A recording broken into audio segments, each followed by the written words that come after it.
Welcome to the Finding the Magic podcast, where books come alive. I'm Tricia Copeland, a fiction author and host of this show.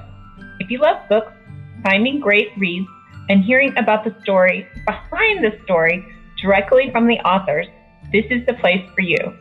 Whether you like fantasy, science fiction, dystopian, or romance titles, I think you'll find something to love in my playlist. Listen in to discover something magical about a book or two today.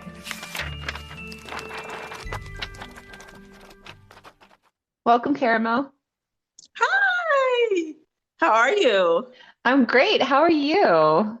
I am good. I am good. Today is awesome today because in Orlando it's really, really hot outside. So I'm really feeling good out now. It's time for me to go outside. I didn't like the cold too much, so here we go.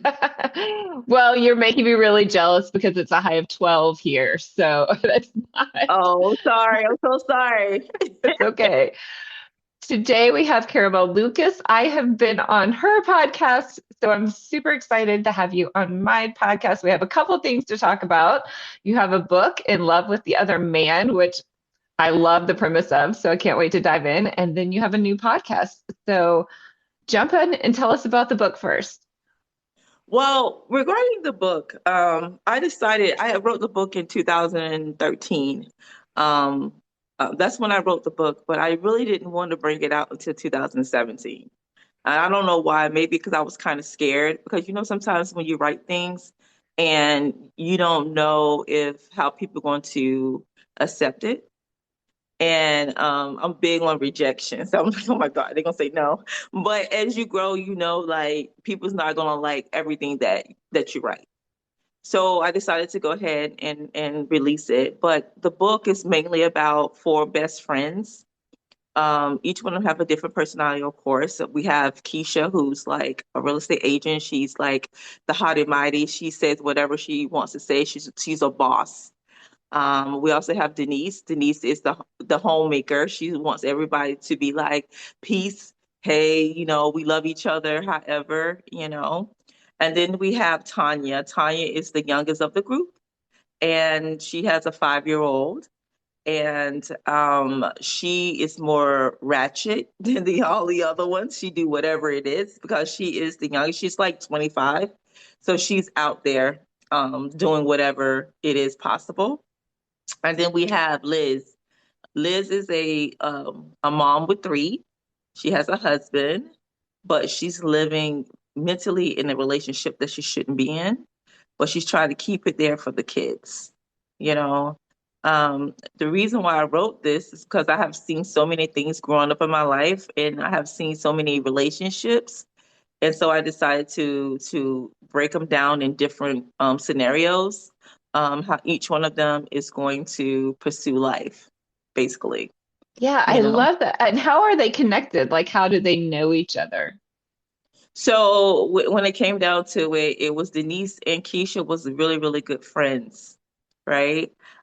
So they went out one night, and Keisha and Denise went out because Denise is married too. She's married with this guy named Eric, and he's always gone. So, Keisha comes over and, just spend time with Denise while he's gone. And so they bond really close to their best friends. And so they decided to go out, and then that's when they met uh Tanya. And Tanya, they was like, oh, she wow, and she wow, she's doing everything. So they just kind of joined themselves to Tanya, and they met Liz at a grocery store, actually, with the kids. And they was like, oh, you got adorable kids, and they just started talking. So they all connected in that way. So they didn't know that it was going to click as as much as they are, and they clicked so well that they just became friends forever. Like they was like, we're besties. This is for us, and that's it. So that's how they met. That's really Hmm. neat. I love stories of like interwoven lives and but Yeah. I mean, it seems like it's really how we can connect with people of different walks of life and how we can support each other. And maybe no one journey is the correct journey, and so Right. I'm getting all those vibes. Right, exactly. So in reality, we all have our lives, right? And we all in our lives is all different, and so, for example, for Denise's life, right, her life is different from any other life, right? She has no kids. Her husband Eric is always gone.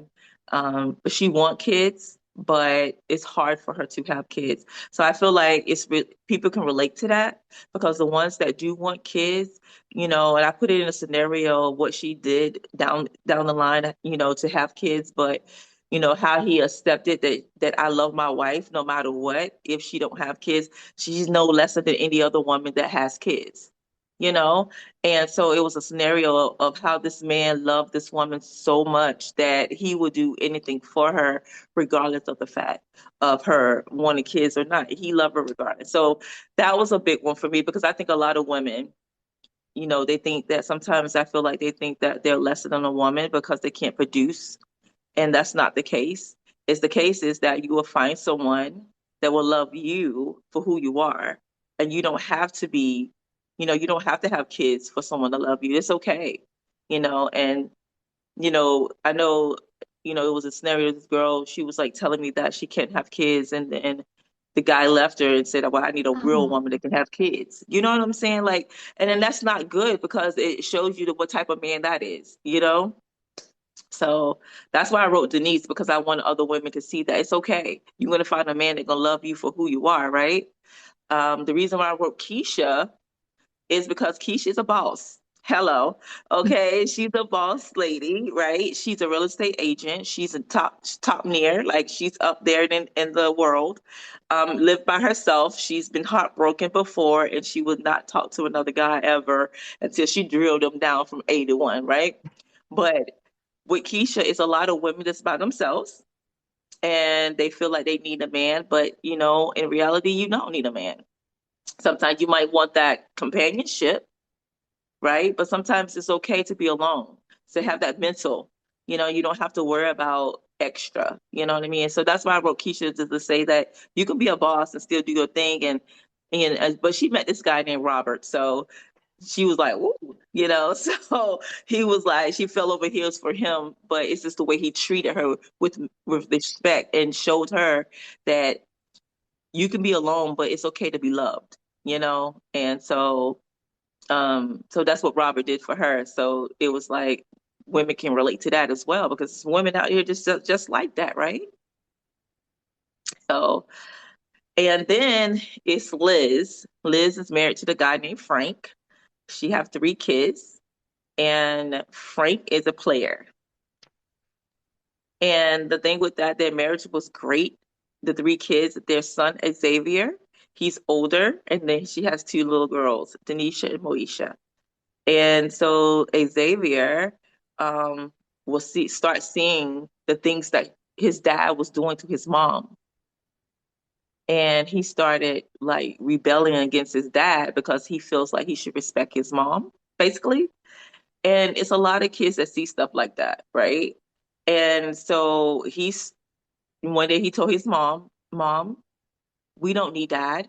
I could be the man of the house, you know? Yeah, And that's it's sad when you hear things like that because I mean, you right, don't want your kid right. to feel responsible and at the same time, you're realizing that your kid is like so much more intuitive maybe than you realize too. Exactly. And then that's the thing too. People don't know. Well, they do know, some do, some don't, but they look at everything. Everything that you do, the kids are always looking. They might not be looking, but they're listening.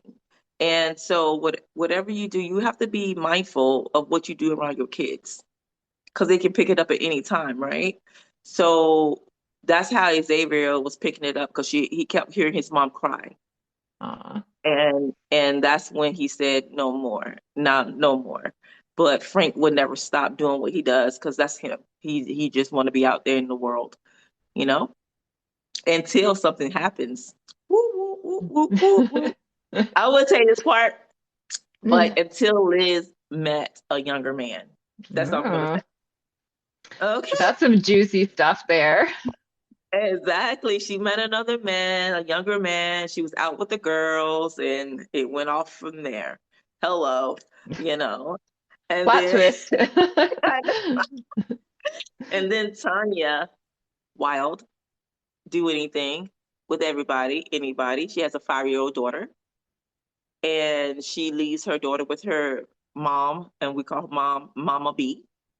So she leaves it with Mama B, leaves her baby with Mama B all the time. And she has no, she's like, here's the baby. I'm going out. And she stays out and do whatever. She's just wild. And it was a moment that broke her. And she realized that she has to step up to be a mom at that point. Oh, neat. Well, I can't wait to dive into that book and learn more. Like all the things that happen to these women. It sounds so amazing. Yeah, yeah. And everybody says, is that your personality? I'm like, no. The 4 different personalities that are there. Yeah, so that's how it all went down. So I mean, and I think it's like a life kind of thing for me, even though it's erotic, but it's more like, if you read it, you can relate to it. Right.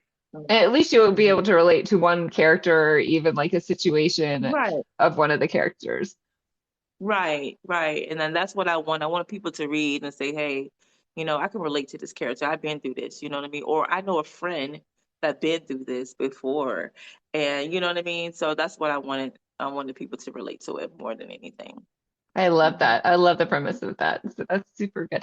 Where can we find the book? If it's the name of the book is In Love with the Other Man, and I guess we don't Mhm. want to give away why it's called that, so we'll just save that. But where can we find the book? I think it's under Um, Francina Lucas is the author name, correct? right. It's under Francina, Miss Caramel Lucas, Okay. right? It's under that, and at first I wasn't gonna put it under there, but I decided to this go ahead because I do want them to know that I know how to write, right? But but the book is on Amazon, it's on Barnes and Nobles, it's in the libraries. You can just ask for it and get it. So it's mostly in all bookstores. Awesome, Hmm. fun. And I think I on your website I saw that there's a feature film too. So if you're into Yeah, that, you I could decided find to that do on. something right. I decided to do something little just to see could I do it. You know what I mean? Just to see. I was just playing around with it a little bit, just to see if I could produce it and produce something that's real life about it. And I think the characters that I picked did an amazing job. You know what I mean? But I want to maybe revamp it again just so it can be better than it was before. When I don't know. And then everybody's asking me for a second part. So they want me to break them down. So they want me to break them down to like only Liz, and then only Tanya, then only, you know what I mean? So I'm thinking about breaking each character down so you can actually live their life every day, you know? Right. So I guess if you were going to do a movie, like it would have to be sort of like Love Actually or Valentine's Day. Like you're seeing these different characters and these Mhm. different plots and they interweave somehow, right? And that's hard Right, to write right, as a movie or a screenplay. right. So you have to do it that way because, I don't know. I'm gonna tell you, like, writing a movie is hard. It's hard. It's not as easy as people think it is, right? Because we stayed up for hours and hours and hours at a time just trying to get everything together. And then I had to get the right people for the right person. And it was really hard. I was like, I didn't know it was this hard. Yeah, I took a screenwriting course earlier. Well, I say earlier this year, but now it was a year ago now. And I Yeah. was trying to adapt one of my books, and it turned out completely, not completely different, but pretty different from Right. even the novel. And that was me writing it as the author, right? So if Right. you, I mean, people say, "Oh, why did this end up so different than the book?" This is why, because it's really hard. It is. It is. It is. You expect it to be just like the book, right? And then when you start writing and start, getting the producing and directing and all this stuff, it's nothing going to be nothing like the book at all. Because you can be like, oh my God. Like I It's thought it was going to be directly like it, but no. it's so hard because you can't have all these side stories and side plots, and you can't look at all Mhm. the different characters. I mean, it's just too Mhm. much for one piece, right? One film Yes, or one movie. yes, yes. just too much. It's just it's a lot. So you really have to spend time and take time to just do all that. Because and that's one thing with it exhausted me though. I was like, oh my God, I can like imagine. am I I'm like, am I ready to do another book? You know what I mean? Because it's exhausting. It's really exhausting. Like, well, it's really exhausting. It's just like, are you ready to do another one? Or because you have to be in the mindset of want to write another book. It's not like, okay, let me just do the next book, right? And see what happens. But it's just like you have to be mentally ready to write a book. Right. I get so emotionally involved with my characters. They're like Mhm. they're like my literal best friends. I mean, if I do something in my plot line to hurt my characters, I'm going to be crying. So it like Mhm. emotionally exhausts me to write books. A lot if they're like heavy subject matter, or even my fantasy books that you have to put them in peril every other chapter, right? Right. So Right. yeah, I get emotionally exhausted and I get to the point where like I can't do anything else bad to these characters. Right. That's why I say I was like, oh my God, I know he cheated on her, but I don't even want nobody to know what else happened through this whole thing. But it's just life. I think I have to be really mental. Then once I start writing, I don't want to stop. And then I just I never so I was like, I have to be mentally ready for this. But the movie turned out pretty okay. I think it turned out fine, but I wanted to be better. So, maybe if I get a little bit more funding and Okay. and and revamp it again, then I will. I was gonna say, yeah, they're really expensive to produce too. So Hello. I, Hello. I Yes. yeah, I did an audiobook. I can't even imagine what a film is. So Yes. I have to find different locations. I have to make sure that people give me donations for different locations. I had had permission if I can go into certain parks and certain things, you know what I mean? So it was a lot. I can imagine. It was a lot. Super, super But fun though. Yeah, so go to caramellucas.com, right? Is that correct? what for Your Cameron Lucas website? dot oh yeah, CameronLucas.net. .net. .net. Okay, yeah, to Yeah. find the book, to find the film, Yeah. and your podcast. You have a new podcast? Well, I have my podcast, Keeping It Real with Camera, but I just got a real studio. I Oh, just got a studio, so they're working on it right now, and my studio will be finished by the end of February. And so I call my studio the Purple Table. And so you know how the red table, so there's all the gossip be on the red table. So I call it the purple table, only because purple is my favorite color. So and butterflies. So it's a butterfly purple table. And so we're gonna sit there and I'm gonna have, different entrepreneurs come in, if they're in Orlando or if they're in the surrounding areas, so just come into the studio and we can have a real discussion, live discussion. oh, neat. Mhm. That's so wonderful. That's a great idea. Yeah, and then I'm gonna have like a little hors d'oeuvres in there, and so they can, yeah, just try to dap it up for them a little bit. But yeah, I'm excited about it because I didn't even think I was gonna. I was like searching for a nice studio, and then it came to me, and I'm like, oh, okay, thank you. You know, Yeah, this must be supposed to be. yeah, yeah, exactly. I was surprised. I was like, huh? But okay, I'll take it. So yeah, Well, I so have I'm to say, excited about I'm it. getting Boss Lady Keisha vibes from you. So, Maybe Keisha was me. No. But yeah, that's what a lot of people say. A lot of people say you have a little bit of Denise and a little bit of Keisha in you. I was like, you know, definitely the entrepreneurial spirit. yeah, I think that we should have that, right? I think that if anybody is trying to do something in their lives and if they love it, they should push forward to being the best that they can be. Just like you are author, you're a podcaster, and I think that you're doing well. I love talking to you because we always have a good time when we I talk. know. We But do. right. And at the same time, we both are pushing to be the best we can be. We try to be successful in anything that we do, right? I think that's for anybody. It was interesting. I was on an author call the other day and they were like, I always try to make my work 5% better than, Mhm. than the last book or than somebody else's work. And I never thought about it like in like such succinct terms or defined it. I was just trying to but I'm adopting that. I'm like at least 5% Right. better every time. You always got to be better than every time that you do something, right? That's how I believe in, right?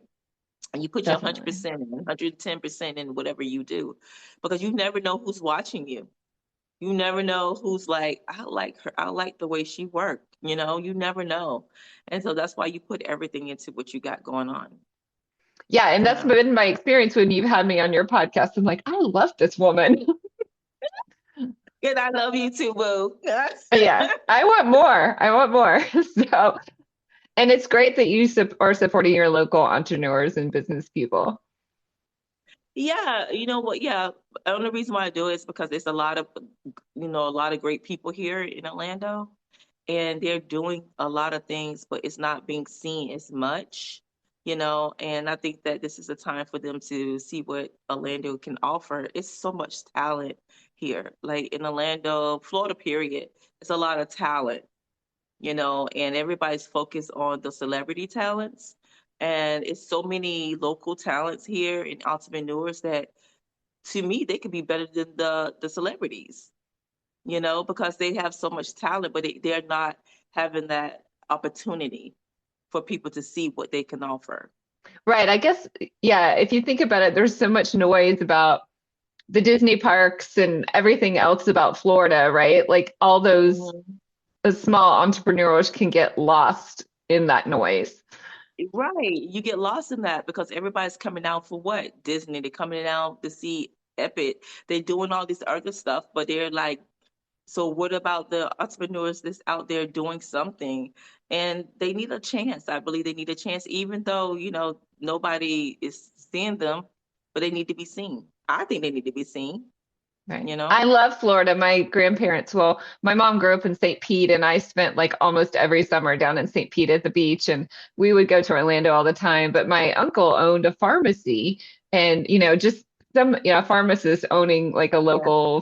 a pharmacy is so rare now, and but you get like such great service, and you go in there, and the people know you, and those types of Mhm. things mean, I mean, to me, they mean more than I go into Walgreens and somebody's like number one or number two or you're next. Yeah. They're like, it's just so funny. They're so friendly too, right? So, like you said, it's just like, I don't know. When I moved here in Florida, I was like, because I was in Connecticut, and I decided first I moved to Jacksonville, right? And Jacksonville was okay. I like Jacksonville, but some said go to Orlando and see what they offer. And then I've been in Orlando here for like almost 8 years now, and I love every bit of Orlando. It's nothing that I don't love about Orlando. I love the weather, of course. You know, I'm so glad that I'm not into that the coldness. I can't do it anymore. But I love the weather and I love the people. That's amazing.